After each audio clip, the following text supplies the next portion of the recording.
Talk and Power, your motorsport and motoring radio show. Now on 88.5 FM, The Valley Comes Alive. And podcasting across iTunes and talkandpower.com.au. Okay, it's Nick from the Talk and Power podcast. My apologies for the wind. I've got to face this way and we'll be right. I'm here with Todd Brinkworth. Todd, it is day 3 of Racewars and we are down here at Middleton Beach, just in front of the Hybler. This is the Albany Sprint hill climb. Is that correct? Targa Albany Sprint. I'm going to have to cut that out. David Smith and Ross won't be very happy. Targa West Albany Sprint down here in Middleton Beach, and Todd has just done his sighting lap. Todd, what are your first impressions? It will be good for the quick cars, if that makes sense. So your Evos and your Skylines are going to be fast up there. So, Todd, I'm looking at I think that's Paul Pernechele's. It is XYGT. You don't think that'll be fast up there? well, I might just blow the tyres off halfway up, so it'd be great. You can't keep the XY out of me. Anyway, Todd, so yeah, look, we'll touch base with you during the day. I'm going to roam around and do a few interviews. My apologies for the wind. It is absolutely howling down here. And for those of you that aren't aware, probably wondering what happened to our day 2 recap. Day 2 of Racewars at the runway was cancelled due to rain. There was some reasonable rain overnight, and Sunday morning, in fairness to the organisers, it was just impossible to commit to racing. Not only was the track wet, but also the wind was just problematic, and for some of these cars that are going well over 300 kilometres an hour, just wasn't possible. So Ed Tassoni's run of 347 kilometres an hour, he stands as the winner, and he goes down as Racewars 20 runway champion, grand champion. Anyway, we'll keep you posted on day 3, and we'll keep you updated. We're going to do a few interviews and roam the pits. Thanks, everyone. Okay, day 3 of Targa Racewars, Targa Albany Sprint. I'm here with Targa legend of WA, Paul Pernechele. Paul, thanks for joining us. Yeah, how you going? Things going well for you so far? You've gone up the hill only once. How did you find it? Yeah, it's really slippery with this car. Like, it makes a fair bit of power, and but great fun. Really good fun. Not really fast, but good fun. I was talking with Denver before, and he said the same thing, that there's a bit of gravel out on the track, so it's quite slippery. But hopefully that gravel gets this wind, gets it moving, or a number of cars get it off the track. Tell us a little bit about the car. One of my favourites down here, to Onyx Black XYGT with the silver stripes. Tell us a little bit about it. They brought out a new set of rules a couple of years ago, so we've put a 427 aluminium headed thing in. It makes about 630 at the flywheel, a sequential 6-speed behind it, and it's got an XV8 supercar diff, so the back tyres are actually got about 1.5 degrees of camber on them, so it makes it a lot more controllable when you're in a slide, you know. No, fair enough. Tell us a little bit about your Targa journey. I mean, you're a permanent fixture in the Targa West series. Can you tell us a little bit about that? Well, me and my co-driver Ben Traeger, we've been doing it for years. It's just a lot of fun. We honestly just laugh our heads off the whole weekend over Targa weekend. We just have an absolute great time.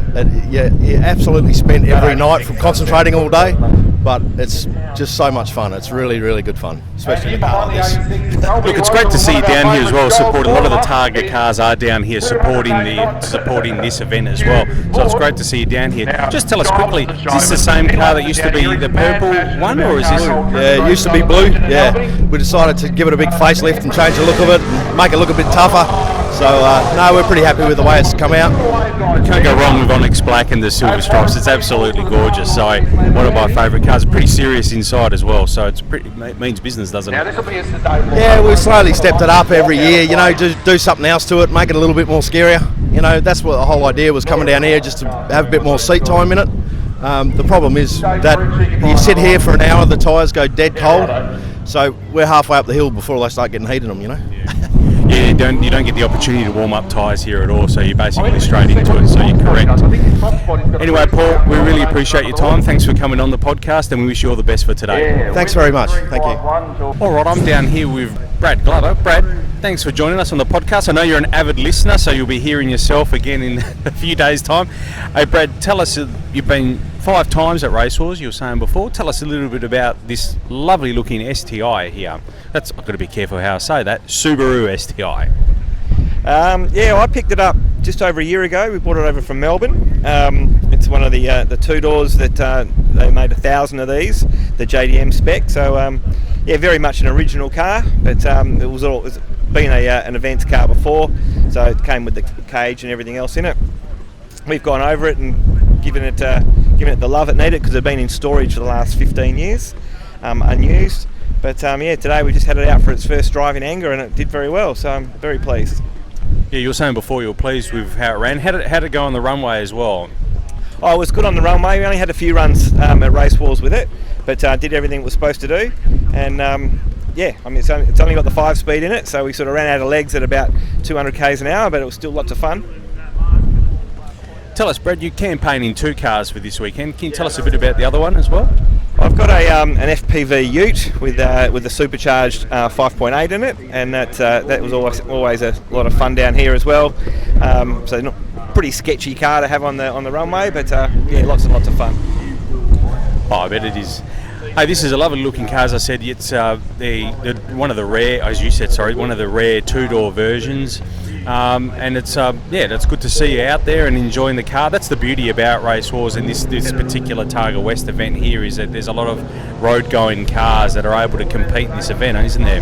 Yeah, absolutely. It's good diversity, good cross-section, and all walks of life down here, and it's a really good social event. Love it. This is our 5th time coming, and we'll keep coming as long as they keep putting it on. Yeah, and I think if you speak to any competitor here, I've never spoken with a competitor in all the interviews we do that says, "No, I'm not coming back every weekend." You just don't hear it, so it's great to hear. Yeah. Hey, Brad, thanks for joining us on the podcast. Thanks for listening. Thanks for tuning in, and we'll hope to catch up with you in the near future. And all the best for today. Thanks, Nick. Good on you. Okay, I'm here with Dave in his lovely green Mustang, a fitting tribute, I feel, to Dick Johnson's Group A Mustang. Tell us a bit about it, Dave. Yeah, it's a 82 GT. It's a factory GT. They're normally 302 Windsor 4-speed. This car had the build sheet under the seat, and it was a great standard car, which we've probably changed it into a race car. But so it's got good roots. It's a rare car in Australia. They're known for being unlucky with the bright green paintwork on the car. This car's had its fair share of bad luck. It's dropped me out of a lot of events, but it's been going okay so far. Today it's basically got a 351 Windsor. It's a 6-speed T56 transmission, 8.8-inch LSD diff, so it's not real radical. So it's a lot of the components were available back in the 80s. Tell us, Dave, you're an Albany local, so supporting the Racewars event. Tell us a bit about what it means to the Albany locals, this event, having this event of this size down here. It's a great event. It's great for the young blokes to get out and participate legally. It's also great for all the accommodation, all the business, petrol stations, food. I think the whole town, benefits from the weekend, and it's probably a shame it's not a couple of days longer, so that the town can benefit, during these harder times. So it's great to have everyone down here. Racewars are good. The airport run is good. I've done that before, and it's great to have you guys here. Most certainly, and we really enjoy it, especially when we see fitting tributes to iconic race cars, and given the history of this car as well, like in a genuine GT fastback. It is an absolutely beautiful car. How did you go up the hill? You've been up once already? Yeah, I've been up. It was good. I don't know the times yet. It's pretty cold. It's pretty slippery. Cold tyres and cold brakes make for interesting times, but no, fun. Take it a little bit easy. Into the chicanes where I think that's where the trouble is, and just rip it out, so there's plenty of speed to be had there. It's probably one of the best hill climbs I've done, actually. I really enjoy it. I'll be back, as long as it runs, I think. Everyone I've spoken to this morning has said the same thing. They'll definitely be back. I mean, I haven't spoken with a single person that says they won't be back, and I think everyone's having a blast up there. It is a bit cold, but I mean, I guess that's Albany, and I guess that's the circuit as well. It doesn't lend itself to having cars frequently enough on it to warm up the circuit. So, but anyway, look, I mean, all that aside, it looks like you're having a ball out there, and we really appreciate you coming on. Awesome, thank you. Thanks, Dave. All right, I'm here with Ron Ellenby. Ron, thanks for joining us on the podcast. Beautiful looking WRX. Tell us a little bit about your car first. Well, it's the second event that we've had it in. We've just had to put a new motor in it. We blew it up the first time we took it out to Barbagallo. It's pretty standard at the moment, just a suspension, stiffened up a bit, half roll cage, racing seats, 6-point harness. Yeah, we're looking to upgrade turbo pretty soon. But yeah, it's pretty standard under the bonnet at the moment, apart from the intercooler. Fair enough. Yeah, tell us, your family did the double stint this weekend. You had your father racing at the Western Nationals, and you're down here at the Albany Sprint. Tell us, how do you manage all of that? I try and get to as many drag events as possible, but you know, now I can't make it to as many because I'm off doing my own thing. Yep. But Dad's got a big support crew that goes down and helps him out, and I'm down here with the father-in-law, so now we got both sides of the family doing it. It's pretty good. It's great to see people in drag racing also have siblings, or children that branch off into other disciplines of motorsport. So it's great to see. There are a number of drag racers down here today, or have ties with some sort of drag racing. So it's great to see. Ron, tell us, how'd you go on your first run? Well, I hit a curb. Unfortunately, I bent the steering arm, but I did a 2:06, my first race. So, yeah, I was looking forward to beating that time, but unfortunately, yeah, hit the curb, bent the steering arm, and it's just too risky to run that again. So, park the car up and fix it, and pray for the best for next time. Yeah, sure. I mean, for your first time up there, and also to have it sustain a bit of damage, that's an excellent time, actually. I was pretty happy with the car. With the new tune, with the new motor, it's so much more responsive than when we first took it at Barbagallo. Yeah, the guys at S-Technic really did a good job with the motor, and definitely be going back there for as much as we can. Sure, and it's great to see competitors like yourself exercising a bit of caution and not throwing caution into the wind. You probably could race it again, but you're not going to, because you know that's a real pretty simple fix, but you just don't have the parts here obviously to fix it. Yeah, unfortunately didn't bring down the spare steering arm, which it's only our second event, so now we got a list of things we'll have to start bringing down. No, that's fair enough, Ron. Hey, Ron, look, thanks for joining us on the podcast. I really appreciate it, and best of luck for future events. Cheers, mate. Okay, I'm here with Sean Tapper. Sean, hey, thanks for joining us. How you been? Going well? Always going well, mate. Always busy. Here for some fun. No, fair enough. Long-time listener to the podcast. Hey, Sean, tell us a little bit about the VK Commodore you're campaigning here today. After drag life, we got rid of the Tirana and thought we'd do a little bit more with the kids so they can enjoy it as well. So I bought a VK that was an Wanneroo come and experience me drive car, and got it, and I thought it just wasn't fast enough, so we stripped all the driveline out and got George and Simon from Blower Motorsports to put together a 308 VN head one, but we kept the old Aussie 4-speed in it just to keep it holding, and put a VL turbo diff in it, and it's been running wind for the last 4 years. It's interesting you should say that. I mean, this Targa sort of situation or events do lend themselves to being family orientated. So you've got your son in as a co-driver? Yeah, my middle-aged son Tyler, he's the co-driver. My oldest son wants to be a driver, so he can afford to do his own.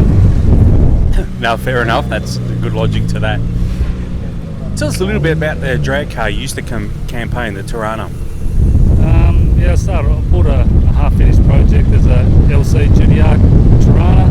It was already tubbed, but it just had a cage and a bare shell on the outside, and I bought it off Mark Lane, who wanted to go drag racing the next weekend, so he bought a car running, and with the help of some experienced drivers and ex-drivers like Gonzo himself and that helped me out with cams and converters and diff gears, what to chuck in it, and run a best of 9.1, and then got a bit boring driving in a straight line, and we thought we'd add some corners to it.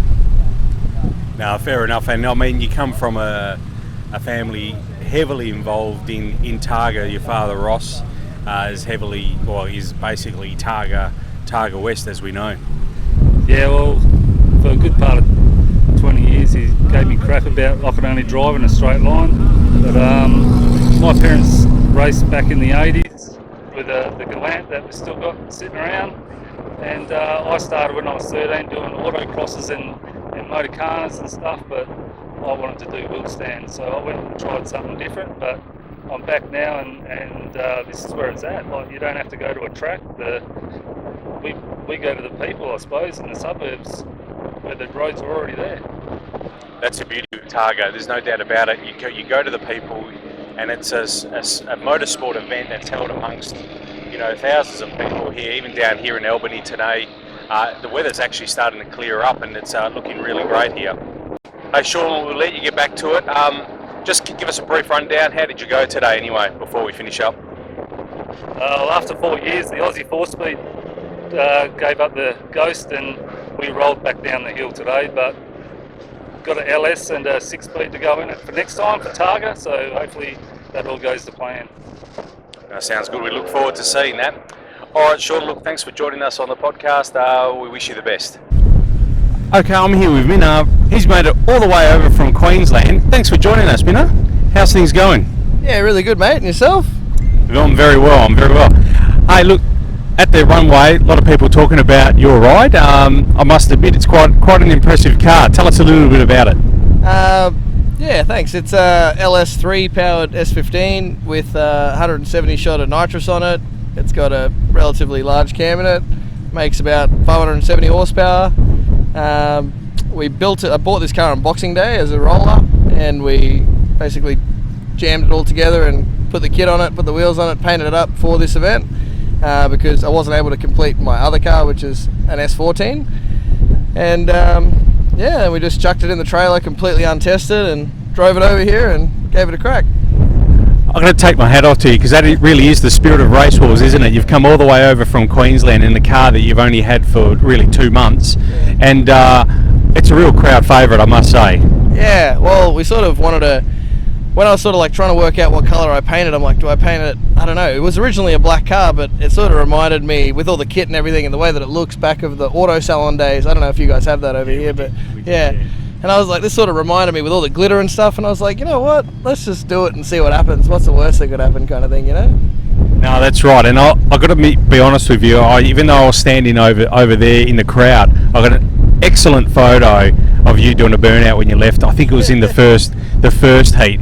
Absolutely magnificent. So we'll post that on our Facebook page. I think you're heading straight towards me, to be honest, and then you pulled it back. It looked awesome. Yeah, well, those Racewars radio guys were giving me a bit of stick about not doing a good burnout at the runway, so I thought I'd better get on it here. I must admit, you really made up for it here, because that was quite an impressive burnout there. So look, we really appreciate it, and we really appreciate you coming over to Western Australia. It's a long haul from Queensland, and to come over for this event is really great to see that we're starting to get some national interest in this event. Yeah, well, we first found out about it on Facebook and saw the thing, and we were like, man, this looks awesome. So we first came over in 2018 as spectators, and then came back in 19 and sort of decided 2020 would be our year and give it a crack. And yeah, no, it's been awesome, honestly. And I have to admit, sort of, don't get me wrong, the car culture in Brisbane's great, but here everybody is actually, it's just an awesome vibe, you know what I mean? Everybody's happy, no one's really that, I mean, don't get me wrong, there's little bits of competitive banter here and there, but mainly everyone's out to help each other. Like, we're next to this gentleman in the red camo RX-7, and you know, they gave us a hand with some tools and stuff. It was awesome, because obviously we're not really that prepared. But yeah, just the whole community here is awesome, and I think that's why I really wanted to come here before. You know, I didn't want to miss an opportunity to basically compete in this event. So yeah, that was a brand motorsport team you were referring to there. They are really great people. Hey, look, Minna, thanks for your time. Thanks for coming on the podcast. If people want to find out information about you, where can they go? There's not really a huge amount online, but we've got an Instagram page. It's called Shield Racing, and it's basically just shows pretty much photos and progress updates of this car. And we also have a S14 Rocket Bunny with a built SR20 in it, which is not finished, obviously. And but yeah, there's plenty of photos and all that sort of stuff on there, but that's pretty much it. Excellent. Yeah. All right, look, thanks for your time. Thanks for joining us. We'll let you you're about to head out now, so I'll let you get on with it. Yeah. Thanks, mate. Nice to meet you. Okay. I'm sitting in Todd's Evo. The day has come to an end. Went really well, but Todd doesn't want me to tell him his time, so we can't reveal the times as we record this. Nick, yeah, that's right. Don't really want to know. Apparently, they were pretty good for my first run out in the car. Am deciding to pack it up one round early.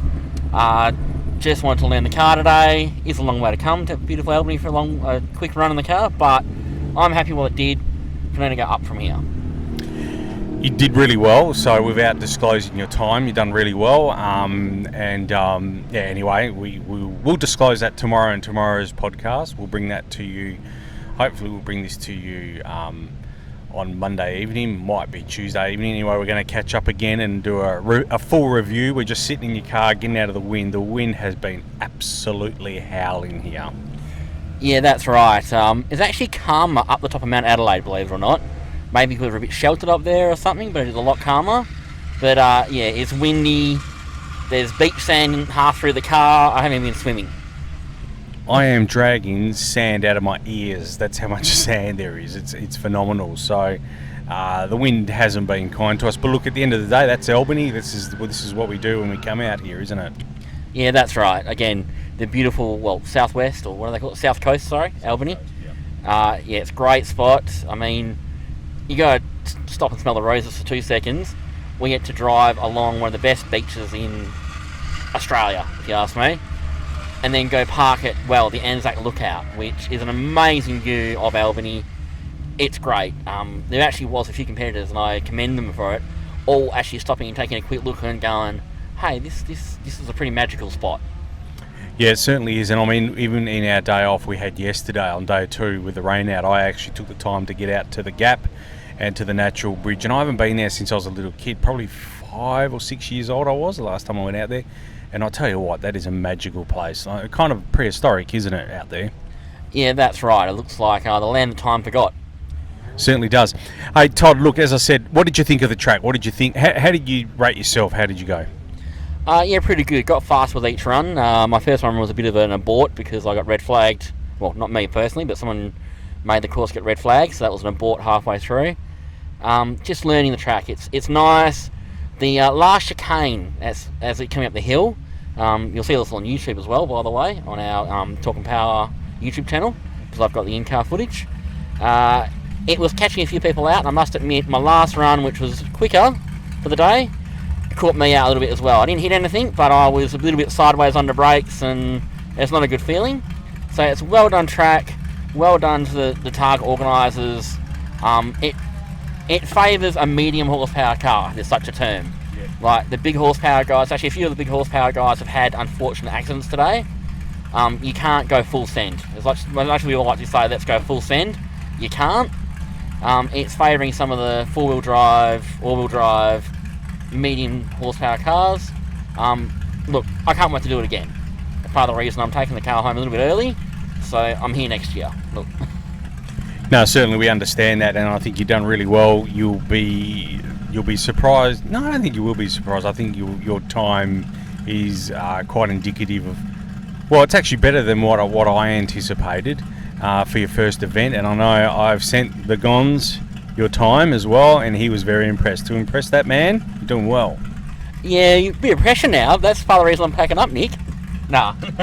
you might. Anyway, look, I'm not going to say any more.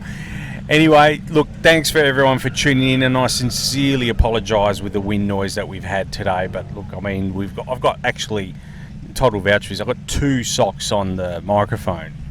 Yeah, that's right. And we're sitting in my car, and I'm pretty sure you're still getting part of the Albany Doctor coming through town, or wherever it's called down here. I can't remember. I don't know what on earth it's called, but it is howling. Anyway, look, thanks everyone for tuning in, and we'll catch you again in the next 24 hours when we'll do a full wrap up, and Todd will know his times, and then we can chat a little bit about that and some other things that have been going on.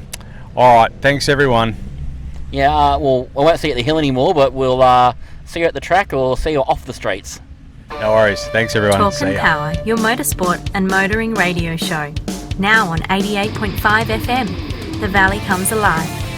And podcasting across iTunes and talkandpower.com.au.